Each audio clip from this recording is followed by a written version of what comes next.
और अब बात 12 वफात पर मचे हंगामे की। 12 वफात पर यूपी से लेकर मुंबई तक जिस तरह से हंगामा हुआ, बवाल किया गया, नारे लगाए गए, उसने फिर साबित कर दिया है कि कट्टरपंथी गैंग किस कदर एक्टिव है। कानपुर टू बरेली टू गोवा 12 वफात पर इस साल भी मुस्लिम मोहल्ले से जो तस्वीरें आई वो चौंकाने वाली थी। नियम कानून की धज्जियां उड़ाते हुए त्योहार मनाने का शौक मुस्लिम मोहल्लों में कैसे फैल गया है, इस रिपोर्ट में देखिए।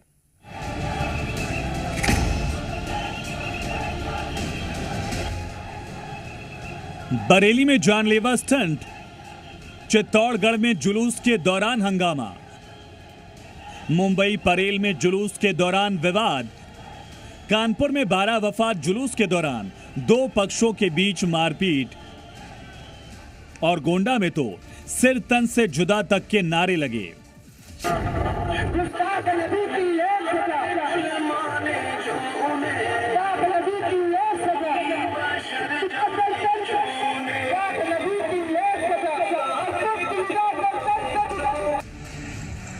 कानपुर में दो पक्षों में जुलूस के दौरान मारपीट हुई। परेड चौराहे के पास 12 वफात का जुलूस निकल रहा था।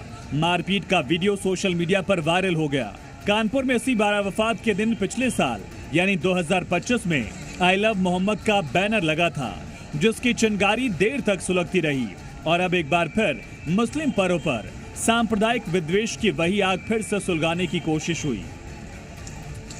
बरेली में जुलूस के दौरान तिरंगे को कथित तौर पर उल्टा लटकाए जाने का वीडियो सामने आया। शिकायत के बाद पुलिस से कार्रवाई की मांग की जा रही है। चित्तौड़गढ़ के बस्सी कस्बे में 12 वफात के जुलूस के दौरान सजावट में इस्तेमाल की गई सामग्री को लेकर विवाद खड़ा हो गया। जुलूस के दौरान फरियां उड़ाए जाने के बीच भगवान गणेश के चित्र सड़क पर गिरने और पैरों तले आने की बात सामने आने के बाद मामला गर्मा गया।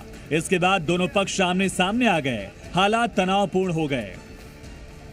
जुलूस के दौरान जो फर्रियां होती हैं उसमें उसको लेकर कोई विवाद उत्पन्न हुआ था, जिसमें दोनों पक्षों को समझाइश करके रवाना कर दिया गया। जुलूस जो है शांतिपूर्वक कंप्लीट हो चुका है और क्राउड लगभग डिस्पर्स हो चुका है और पुलिस लगातार गश्त कर रही है और चप्पे चप्पे पर हम लोग अलर्ट हैं। मुंबई के परेल चिंचपोकली इलाके में जुलूस के दौरान दो गुटों के बीच लक्ष्मी कॉटेज बिल्डिंग के पास धक्का मुक्की और बहस हुई। इसके बाद पत्थरबाजी भी हुई। जुलूस में शामिल कुछ लोगों ने धार्मिक नारे लगाए, सड़क पर लगे पोस्टर फाड़ दिए। दो पक्षों में झड़प और पत्थरबाजी के बाद पुलिस ने भारी फोर्स तैनात कर लालबाग परेल पुल बंद कर दिया है। यानी 12 वफात के जुलूस के बीच कई शहरों से विवाद और हंगामे की तस्वीर सामने आई। सवाल है, हर बार ऐसा क्यों होता है? सुकून के पर्व में कभी फिलिस्तीन के झंडे, कभी दूसरे समुदाय के खिलाफ नारे, कभी कट्टरपंथ का प्रदर्शन। इसकी जरूरत ही क्यों पड़ती है? जाहिर है देश के भीतर कुछ शेख हैं जिन्हें शांति सहन नहीं होती, अमन चिढ़ाता है और कट्टरता का नाच मन को भाता है। ब्यूरो रिपोर्ट, जी मीडिया।